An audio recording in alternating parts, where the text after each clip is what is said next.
ciri yang lain yang kelihatan mata itu seperti ini. Kalau sesama muslim pasti dia merendahkan diri.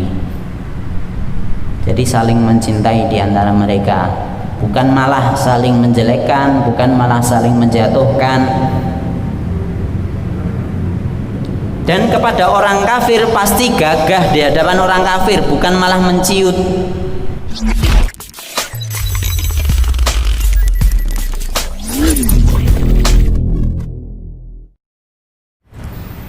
Masih ada waktu. Wa qala ta'ala, dan Allah Ta'ala berfirman, Ya ayyuhalladzina amanu man yartadda minkum an dinihi fasawfa ya'tillahu biqaumin yuhibbuhum wa yuhibbunah adillatin 'alal mu'minina 'izzatin 'alal kafirin yujahiduna fi sabilillahi wa la yakhafuna lawmata la'im Dzalika fadlullahi yu'tihi man yasha wallahu wasi'un alim. Ya ayyuhalladzina amanu, hai orang-orang yang beriman, may yartadda minkum an dinihi, barang siapa yang murtad dari agamanya di antara kalian, fasawfa ya'tillahu biqaumin yuhibbuhum wa yuhibbunah, pasti Allah akan ganti dengan kaum yang lain yang di antara mereka itu paling mencintai, yuhibbuhum wa yuhibbuna, Allah akan cinta kepada mereka, yakni orang beriman, dan mereka cinta kepada Allah. Jadi Allah nggak butuh manusia, Allah nggak butuh iman kita ini, yang butuh manusia sendiri, yang sifatnya, ciri-cirinya Allah akan ganti dengan orang mukmin yang lain, yang Allah cinta dia dan dia cinta Allah. Ciri-ciri yang lain, adillatin 'alal mu'minina, merendahkan diri di hadapan sesama muslim, aizzatin 'alal kafirin, gagah di hadapan orang kafir.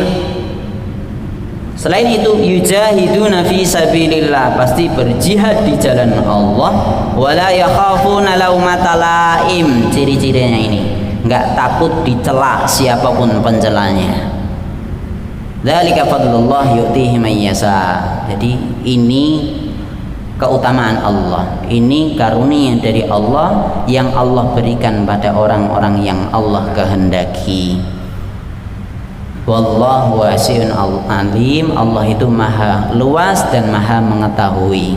Maksudnya luas di sini apa? Ya terserah Allah, Allah maha segala-galanya. Ini pantas kasih, nggak pantas kue murtad, ganti yang lain. Murtad lagi ganti yang lain. Allah maha segala-galanya. Alim, maha mengetahui, oh ini pantas atau tidak. Maha mengetahui ini hambane, oh diuji sidik langsung lengse, nah, diuji dunia langsung belok kepada dunia, suruh lurus malah belok kanan, lurus belok kiri. Nah, padahal siratal mustaqim lurus. Lah kamu kok malah belok-belok? Nah, masalah. Allah ganti yang lain. Setelah belok Allah ganti yang lain. Kembali lagi di sini. Wahai orang-orang yang beriman, ini berarti kita juga dipanggil ini. Kalau ngakunya beriman berarti kita terpanggil. Kalau kita murtad, Allah akan ganti yang lain. Wis. Saya dulu pernah nyampaikan hadis yang jelas. Kalau misalnya dari awal sampai akhir itu semua nggak ada yang beriman kepada Allah, kafir semuanya, Allah nggak tambah kecil. Karena Allah tetap besar, Allah tetap maha segala-galanya, Allah tetap maha kuasa. Lah terus kenapa kok kita diperintah oleh Allah untuk beriman? Lah itu untuk dirimu sendiri. Kalau kamu butuh pertolongan Allah, tolonglah agama Allah. Kalau kamu pengen masuk surga, berimanlah kepada Allah. Kalau kamu pengen dapat pahala, beribadahlah kepada Allah. Yang butuh kita ini. Jadi bukan Allah yang butuh dengan ibadah kita. Jadi seperti itu. Intinya di sini. Kalau kita wah, iki amale abot tinggal bae, ya wis mesti akan ada orang lain yang akan melakukan itu. Akan ganti tugasmu. Jadi ada yang ganti tugasmu. Nah, ciri-cirinya yang orang yang dipilih oleh Allah itu tadi, pasti mereka itu dicintai oleh Allah dan mereka juga cinta kepada Allah, saling mencintai di antara mereka. Kalau kamu cinta Allah separuh-separuh, misalnya kok separuh-separuh itu gimana? Misalnya sing enak dijalankan, ora enak tinggalkan, berarti setengah-setengah cintanya. Nah, kalau tengah-tengah ganti oleh Allah, pasti akan ada orang-orang yang imannya kuat. Buktinya apa? Semua dijalankan. Al-Quran dipelajari, hadis dipelajari, jalankan sesuai aturannya. Mau berat, mau ringan, semua dijalankan oleh dia. Sehingga dia benar-benar cinta pada Allah Subhanahu wa Ta'ala. Ciri yang lain yang kelihatan mata itu seperti ini. Kalau sesama muslim pasti dia merendahkan diri. Jadi saling mencintai di antara mereka, bukan malah saling menjelekkan, bukan malah saling menjatuhkan. Dan kepada orang kafir pasti gagah di hadapan orang kafir, bukan malah menciut.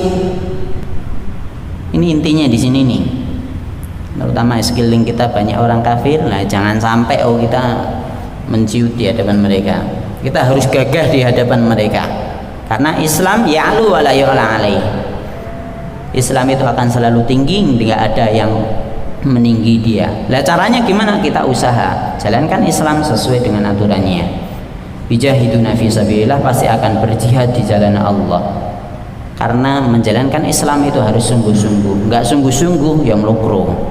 Nah, terutama dengan dekat dengan pilkada atau apa ya wis untuk duit wassalam. Wala yakhafuna laumata laim. Mereka enggak takut dengan celaan siapapun. Karena apa? Jalankan Islam mesti dicela siapapun itu. Mau ulama, rasul aja dicela. Apalagi kalau seperti kita ini. Siapa diri kita? Rasulullah aja dicela oleh kaumnya. Bahkan dikatain gila, bahkan dilempari batu. Memang pernah kita dilempari batu? Memang pernah dikatain gila? Enggak pernah. Berarti ujian untuk diri kita belum seberat yang menimpa pada Rasulullah SAW. Dan kita nggak boleh takut dengan celaan orang lain. Kita harus takutnya celaan dari Allah. Kalau kita melakukan sesuatu itu yang kita pikir ini dicela oleh Allah, enggak ya. Nah, kalau dicela oleh Allah enggak boleh kita lanjutkan. Ya, inilah yang harus kita perhatikan, ciri-ciri inilah yang harus kita miliki. Apakah kita saling merendah di antara kita sesama muslim? Apakah kita tinggi di hadapan orang kafir? Apakah kita enggak takut dicela oleh orang-orang sekitar kita ketika kita menjalankan syariat Islam? Kalau seperti itu, insya Allah kita dicintai oleh Allah Subhanahu Wa Taala. Mungkin ini yang bisa saya sampaikan. Kurang lebihnya saya mohon maaf. Aku qauli hadza wa astaghfirullah li wa lakum. Walhamdulillahirabbil alamin. Wassalamualaikum warahmatullahi wabarakatuh.